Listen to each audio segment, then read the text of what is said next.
Hello, my friends. Today it's clear that the Ukrainian Armed Forces are holding the line quite effectively.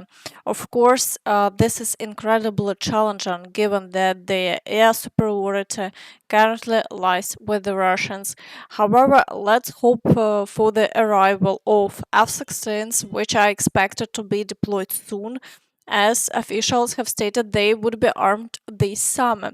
And now let's take a look at the current situation along the front line, starting with the Kharkiv direction. In this area, the occupiers have carried out 11 assaults, attempting to break through deeper into the territory and persistently trying to advance towards the village of Lyptsi. It's evident that they continue to pull in reserves and are even sending wounded soldiers who survived previous assaults into the offensive. Overall, the Russians are trying to achieve success at any cost. In Vovchansk, the fighting continues unabated. Shelling is ongoing across the entire front line at maximum intensity. Despite this, the front line remains unchanged over the past day. In the Kupiansk direction, the occupiers continue their assaults on Synkivka and Stepova Novooleksandrivka, a settlement that they claim to have captured. And additionally, attacks on Pishchane have resumed with a total of 17 assaults over the past day. Despite this intense activity, the front line remains unchanged. In the Svatove direction, the Russian forces are maintaining the high level of activity here as well. Fierce fighting is ongoing for Stelmakhivka, with further attacks continuing southwards towards Hrekivka and the village of Makiyevka. Across the entire front in this direction, 17 assaults were recorded in a single day, which is a very high figure. In the Kreminna direction, fighting for Nevske continues, but attacks near Toretsk and Terny have temporarily ceased. Despite their efforts, the Russians haven't achieved any significant success in this area.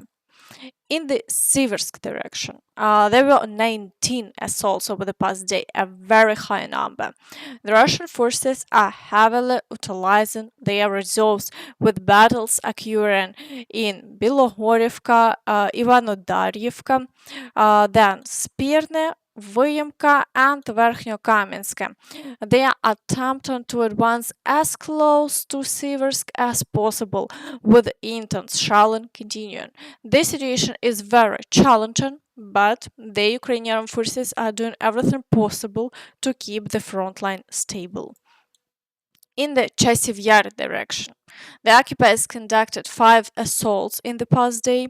The main battles are taking place in the Novyi microdistrict and also in Klishchiivka. The shelling continues at the same intensity, but there are no changes in the front line. In Toretsk direction, there were 19 assaults in a single day. The occupiers are trying to break through directly into Toretsk.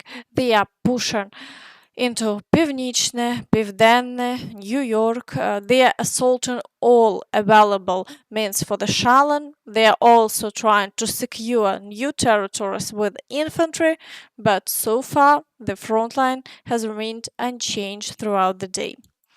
In the Pokrovsk direction, there were 44 assaults in the past 24 hours. This appears to be the most challenging section of the front, with ongoing attempts to break through near Novooleksandrivka, Vozdvizhenka, Yevgenivka, the village of Sokil, Novoselivka Persha, and recorded fighting near Netailove. Near the village of Sokil, the Ukrainian armed forces reported having to retreat from a stronghold, and meanwhile, the Russians continue to launch strikes targeting the rear areas.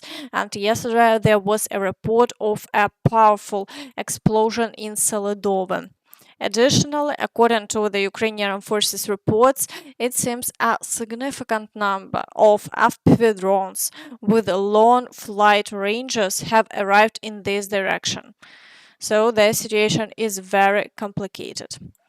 In the Kurakhove direction, the occupiers are continuing the battles for Krasnohorivka, attempting to break through to Hrekivka, and ongoing fighting for Paraskovivka.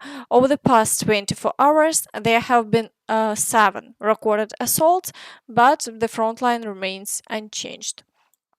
In the Vuhledar direction, the occupiers carried out 10 assaults, attempting to break through near Urozhaine and also close to Vodiane.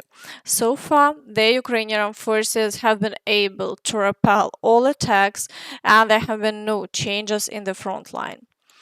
In the Zaporizhzhia direction, battles are ongoing near Robotyne with renewed attempts to break through to Novooleksandrivka. The Russians are not sparing their reserves here. However, it's unclear why they are conducting offensive actions in the Zaporizhzhia direction if, according to their so-called peace plan, they are prepared to return the Zaporizhzhia and Kherson regions to Ukraine. And in the Kherson direction, there are again attempts to dislodge the Ukrainian Armed Forces from their positions on the left bank. Additional shelling continues at the usual intensity, but there are no changes along the front line here.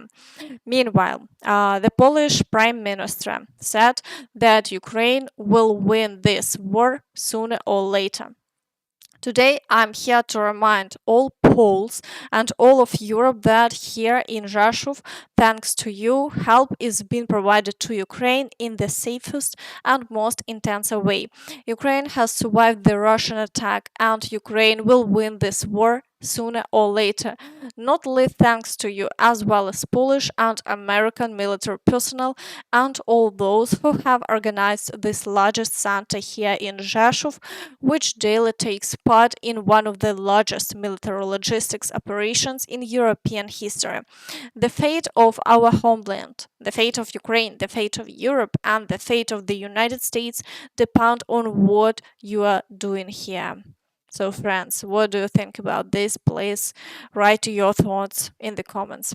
And that's all from me. So, please don't forget to like this video, subscribe to the channel, and hit the notification bell to stay updated on all the latest news. Thank you for watching, and see you next time. Bye bye.